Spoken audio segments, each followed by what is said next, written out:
ఇక తెలంగాణ సచివాలయంలో కేబినెట్ సమావేశం కొనసాగుతోంది. ఎస్సీ వర్గీకరణ మసాయిదా బిల్లుకు కేబినెట్ ఆమోదం తెలిపింది. న్యాయపరమైన చిక్కులు లేకుండా న్యాయ నిపుణుల సలహాలతో బిల్లు మసాయిదాకు తుది మెరుగులు దిద్దాలని సీఎం రేవంత్ రెడ్డి అధికారులను ఆదేశించారు.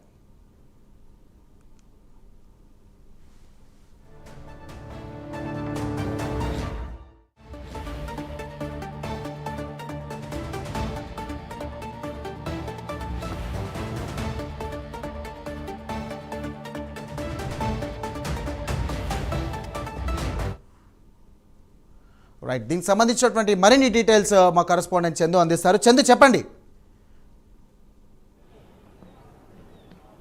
సాయంత్రం 3 గంటలుగా తెలంగాణ సచివాలయంలో కేబినెట్ భేటీ కొనసాగుతోంది. ముఖ్యంగా ఎస్సీ వర్గీకరణకు కేబినెట్ ఆమోదం తెలిపింది. ముఖ్యంగా చూసినట్టయితే ఎస్సీ వర్గీకరణ సంబంధించి చాలా కాలంగా ఉద్యమిస్తూ ఉన్నారు మాదిగలంతా కూడా. ముఖ్యంగా ఎంఆర్పీఎస్ అధ్యక్షుడు మందకృష్ణ మాదిగ నేతృత్వంలో దాదాపు 30 సంవత్సరాలుగా వర్గీకరణ కోసం ఉద్యమం కొనసాగుతుంది. ఈ నేపథ్యంలోనే రాష్ట్ర ప్రభుత్వం ఒక నిర్ణయం అయితే తీసుకుంది, ముఖ్యంగా ఎస్సీ వర్గీకరణ చేయాలని. అందుకోసం ప్రభుత్వం ఒక ఏకసభ్య కమిషన్ జస్టిస్ షమీమ్ అఖ్తర్ నేతృత్వంలో కమిటీని ఫామ్ చేసింది. ఆ కమిటీ అందరి అభిప్రాయాలు తీసుకున్న తర్వాత 3 కేటగిరీలుగా ఎస్సీలను విభజించారు. ముఖ్యంగా సంచార జాతులకు సంబంధించి అత్యంత వెనుకబడ్డ వాళ్లకు 1%, అదేవిధంగా మాదిగ ఉపకులాలకు 9%, అదేవిధంగా మాలల ఉపకులాలకు 5% నిర్ణయిస్తూ కూడా ఒక నిర్ణయం అయితే ప్రభుత్వం తీసుకుంది. ఈ నేపథ్యంలోనే మాదిగ సంఘాలన్నీ కూడా డిమాండ్ చేశాయి, తెలంగాణలో అత్యధిక జనాభా మాదే అంటూ కూడా, కాబట్టి ఖచ్చితంగా జనాభాకు అనుగుణంగానే ఖచ్చితంగా 11% రిజర్వేషన్ ఇవ్వాలి, 9% కాదు అంటూ కూడా అభ్యంతరాలు వ్యక్తం చేసిన పరిస్థితుల్లో ముఖ్యమంత్రి రేవంత్ రెడ్డితో ఎంఆర్పీఎస్ అధ్యక్షుడు మందకృష్ణ మాదిగతో పాటు సంఘాలన్నీ కూడా భేటీ అయ్యాయి. ఖచ్చితంగా తెలంగాణలో తమ జనాభాకు అనుగుణంగానే ఖచ్చితంగా రిజర్వేషన్స్ ఇవ్వాలి, ఖచ్చితంగా దాని శాతం పెంచాలి, 11% చేయాలని చెప్పిన కోరిన నేపథ్యంలో షమీమ్ అఖ్తర్ ఏదైతే కమిటీ గడువునైతే ప్రభుత్వం పెంచింది. ఈ నేపథ్యంలో ఆయన వినతులు ఉంటే ఖచ్చితంగా ఆయనకు తెలియజేయాలని కూడా చెప్పిన నేపథ్యంలో మరోసారి సంఘాలన్నీ కూడా ఆయనను కలిశారు. ఈ నేపథ్యంలో ఆయన అందరి అభ్యర్థనలను పరిశీలించిన తర్వాత తుది నివేదికను నిన్న ప్రభుత్వానికి అందజేశారు. ఈ క్రమంలోనే ఈరోజు కేబినెట్ ముందుకు ఆ నివేదిక వచ్చింది. దీనిపై సుదీర్ఘంగా కేబినెట్లో చర్చించి ఒక నిర్ణయం తీసుకొని ఎస్సీ వర్గీకరణకు ఆమోదం అయితే తెలిపారు. రేపు వచ్చే బడ్జెట్ సమావేశాల్లోనే ఎస్సీ వర్గీకరణ బిల్లును ప్రవేశపెట్టి దానికి చట్టబద్ధత కల్పించాలని కూడా ప్రభుత్వం భావిస్తూ ఉంది. ముఖ్యంగా ఇప్పటికే ఈ సమావేశంలో అధికారులకు కొన్ని ఆదేశాలు అయితే సీఎం రేవంత్ రెడ్డి జారీ చేశారు. ఖచ్చితంగా న్యాయపరంగా ఎలాంటి చిక్కులు లేకుండా ఈ తుది ముసాయిదా బిల్లును రూపొందించాలని కూడా అధికారులకు ఆదేశాలు జారీ చేసినట్టు కూడా మనకు తెలుస్తూ ఉంది. ఇక మరోవైపు చూసినట్టయితే బీసీ కులగణన అత్యంత ప్రతిష్టాత్మకంగా తీసుకొని ప్రభుత్వం చేసింది.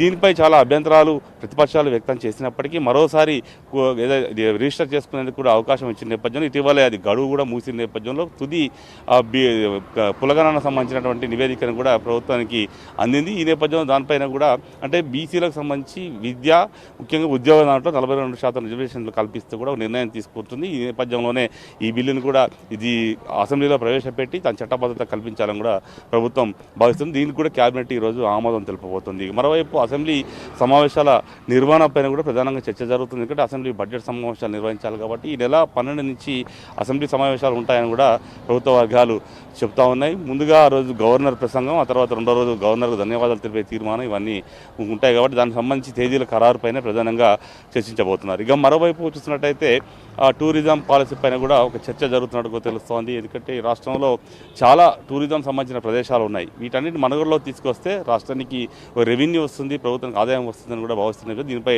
చర్చ కొనసాగుతోంది. మరోవైపు చూసినట్లయితే రేవంత్ రెడ్డి కళల ప్రాజెక్టు, ముఖ్యంగా ఫ్యూచర్ సిటీ పైనే ఆయన దృష్టి కేంద్రీకరించారు. ఫ్యూచర్ సిటీని తీసుకురావాలని చెప్పి భావిస్తున్న నేపథ్యం దానికి సంబంధించి ఒక అథారిటీ, ఫ్యూచర్ సిటీ డెవలప్మెంట్ అథారిటీని తీసుకురావాలని కూడా భావిస్తున్న క్రమంలో దీనిపైన కూడా చర్చ అవుతుంది. ఇక మరోవైపు కొత్త రేషన్ కార్డులకు సంబంధించి చాలా కాలంగా ఎదురు చూస్తూ ఉన్నారు ప్రజలు. ఈ నేపథ్యంలో కొత్త రేషన్ కార్డుల పంపిణీని మార్చి 1వ తారీఖు నుంచి చేయాలని కూడా ప్రభుత్వం భావిస్తుంది. ఇది ఇప్పటికే అందుకు దగ్గర ఏర్పాట్లు కూడా చేస్తూ ఉంది. 1,00,000 రేషన్ కార్డులను మార్చి 1న పంపించేయాలని భావిస్తున్న క్రమంలో దానిపైన కూడా ప్రధానంగా చర్చ సాగుతున్నట్టు తెలుస్తుంది. ఇక మరోవైపు మైనింగ్ పాలసీతో పాటు మరికొన్ని అంశాలపైనే కేబినెట్లో ప్రధానంగా చర్చించబోతాం. దాదాపు 15 నుంచి 30 అంశాల ఎజెండాలో ఉన్నట్లు కూడా మనకు తెలుస్తోంది. వీటన్నిటిపైన సుదీర్ఘంగా చర్చ జరిపి కేబినెట్ ఆమోదించబోతున్నట్టు కూడా మనకు తెలుస్తూ ఉంది. Sairam. Right, thank you Chandu.